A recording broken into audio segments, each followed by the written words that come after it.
Hey guys, Truetalk here, and today we're going to be talking about Flash episode 2 from this past week.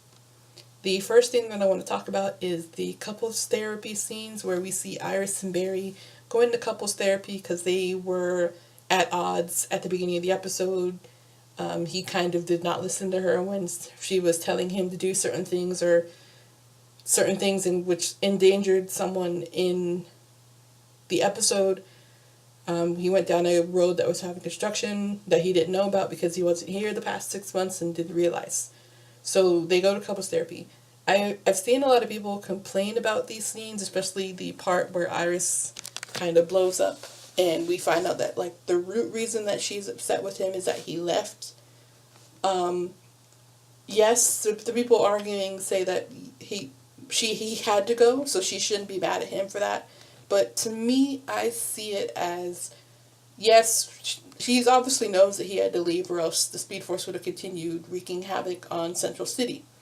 But that doesn't change the fact that he left, if that makes sense.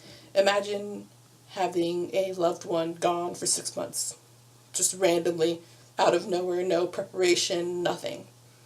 So that's how I see it. Take it or leave it. I don't mind it at all. I still like Iris.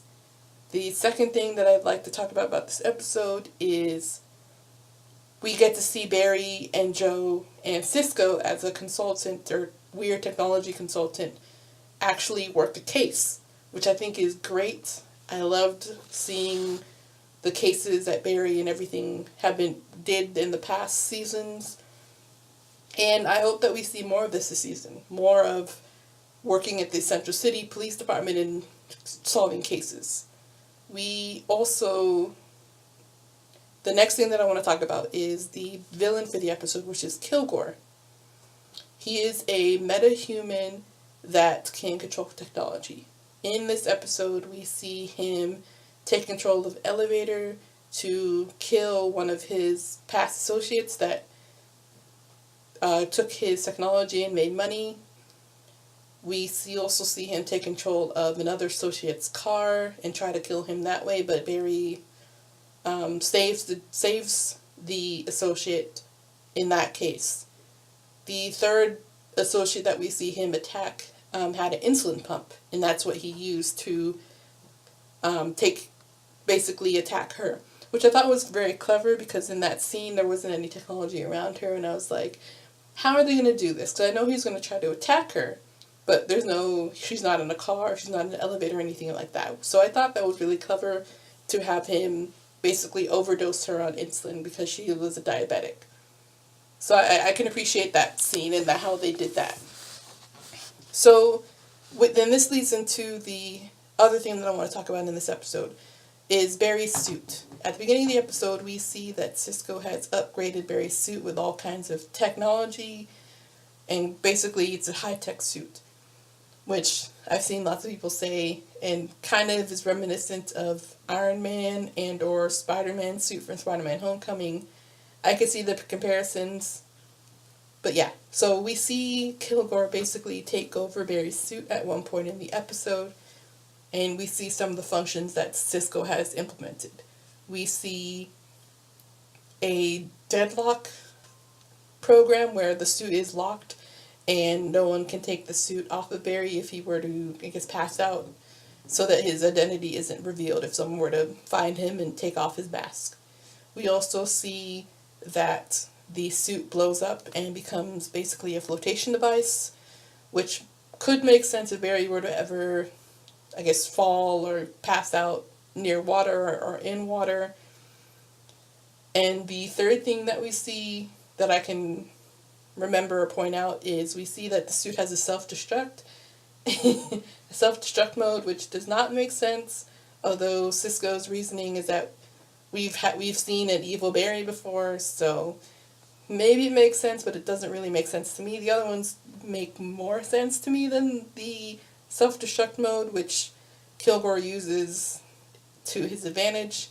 And we see in the episode that in order to stop Kilgore from taking over the suit is that Barry basically has to zap himself with a lightning bolt to zap the technology in the suit. So I guess maybe we won't be seeing this technology in the suit from here on out, but it was kind of interesting and funny to see in this episode. The next thing that I want to talk about is the Thinker. So after the team captures the Thinker, they put him in Blackgate prison, and we see that the Thinker, this is where the Thinker wanted Kilgore to end up.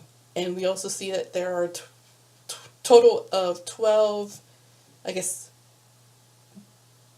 people that he is going to be bringing into his plans and I guess placing in certain locations. So this is interesting. We also found in the episode that Kilgore did not become metahuman because of the particle accelerator. So I am interested to see how he became metahuman. I am wanting to say that it's because of the Speed Force storm that happened last season, but I am not sure. Maybe there's something else. Maybe the Thinker is creating these metahumans somehow, but we will have to wait and see. And there are 11 other subjects that he's going to be looking for and I guess placing in key locations. Next, let's talk about the episode description for episode 3 of The Flash, Luck Be a Lady. Barry and the team are hit by a string of bad luck and realize it's the handiwork of a new meta, Becky, nicknamed Hazard, who has the ability to give others bad luck, while cashing in the benefits for herself. Meanwhile, Harry Wells returns to Earth-1 to give Wally a message from Jesse. So, the first sentence we see, Hazard is going to be, I guess, the villain for the episode. We're going to be seeing her use her powers in a casino and things like that, and basically have good luck and then cause bad luck around her. We see in the episode that we see in the promo that Barry slips on some marbles that just so happened to fall while he was running by. So there's going to be lots of things like this in the episode where we see the random events kind of happening that are, I guess, not good for the team.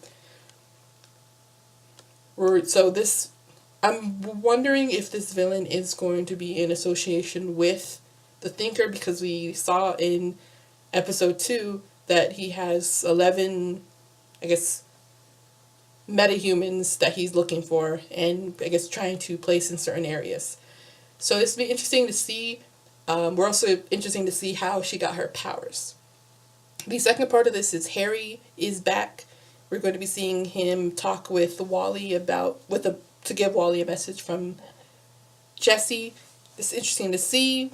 This might be a way for Wally to be off the Flash for a little bit, because if you've been keeping up with him on social media, he wasn't filming for a little bit, so this might be why. That's it for the video, guys. As always, if you want to check out my blog, link will be in the description, and happy Friday. Let's talk.